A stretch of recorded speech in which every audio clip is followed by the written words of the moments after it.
Joining us now is former Secretary of State and former CIA Director Mike Pompeo. Welcome to you, Mr. Secretary. What do you make of Russia's announced new naval ambitions? Well, Trey, first of all, it's great to be with you. Being with you brings a smile to my face. Vladimir Putin does not bring a smile to my face, and his statement about America is just false. We don't present a threat to the people of Russia. The fact is he's conducted a war in Ukraine. He's been bellicose. He's done this in lots of places. He's conducted assassinations around the world when, in fact, the United States presents no risk to Russia or the Russian people. So he's kind of got it backwards. He's brought this on himself. As for being a great naval power, the Russian Navy is not likely to pull that off. We remain the great naval power. It's now sadly the case that the Chinese Communist Party has built out a naval force that is now threatening to be a rival for us in the Pacific. But Vladimir Putin's words today were very consistent with his history. He has this grandiose vision, Trey, this grandiose vision that reminds him of the heyday of the Soviet Union, a place that Russia doesn't find itself today, is not likely to be again.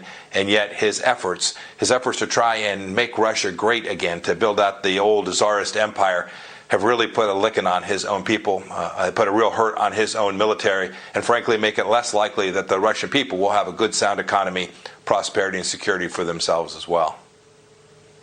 All right, Mr. Secretary, I'm going to switch around a lot, but you finished #1 in your class, so I think you can follow me.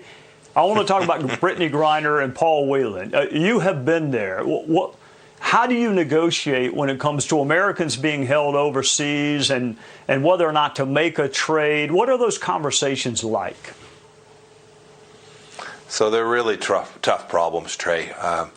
A war on my heart every single day as Secretary of State that we had Americans that were wrongfully detained in Russia. With Paul Whelan was there on our watch.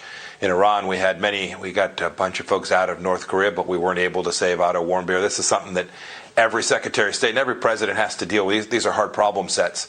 When it comes to trades, there's a couple rules. One is the conversations need to be held in private. You need to have these conversations in a way that don't jeopardize the risk of the people who are being held or allow them to be used as pawns by your adversaries. Second, an express trade like the one that's being proposed is really dangerous. The guy that we offered up apparently is a bad guy who shipped arms around the world. The two people who are being held by Vladimir Putin are civilians who at most committed a misdemeanor.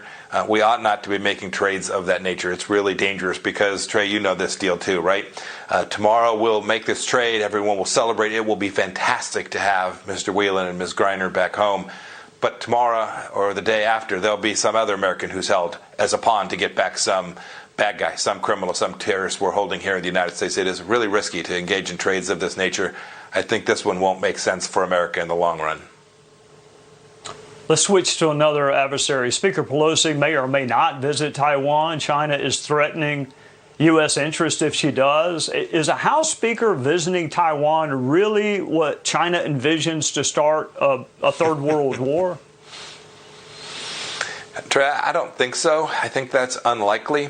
But the Chinese Communist Party has behaved in erratic ways of recent times, and I think they also view the United States in a place today where you can move around the cabinet an awful lot and there'll be nothing that responds to you. Think of the 13 Americans that were killed in Afghanistan, or the fact that our president said you could have a small invasion in Ukraine and that would be okay. I think that the risk that we've lost the deterrent force, the power, the good work that we did for 4 years increases the likelihood that Xi might use this as an excuse to do what he has long wanted to do.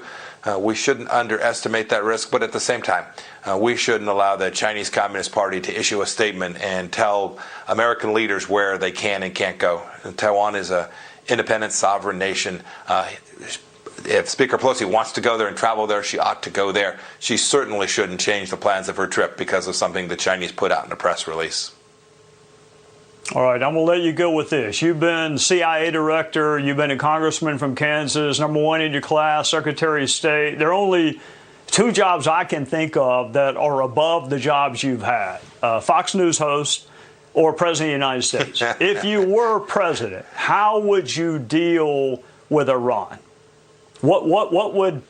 Look, I'm not trying to get you to announce anything, but obviously I have a lot of confidence in your foreign policy acumen. How would you deal with Iran? Well, there are other great jobs too. You know that, Trey. Husband and father rank right up there too. Amen. In terms of dealing with Iran, I think we had the right end of the stick. The only way you can keep Iran from threatening Israel, threatening the United States, is to deny them resources and money. And we had done that. We'd put them in a really tough place. This administration has already begun to not enforce the existing sanctions. They haven't put any new sanctions in place. Iran's economy will grow by something like 6 or 8% this year, Trey. That is devastatingly dangerous for the people in the Middle East, not just Israel, but the Gulf states as well, and certainly presents risk to us. The way you deal with them is straight up making it clear that you can't proceed down this path towards a nuclear weapon, and we will do everything we can within our power to deny you the economic resources to do that. Mike Pompeo, one of my favorite colleagues, and if you can keep a secret, don't tell Ratcliffe.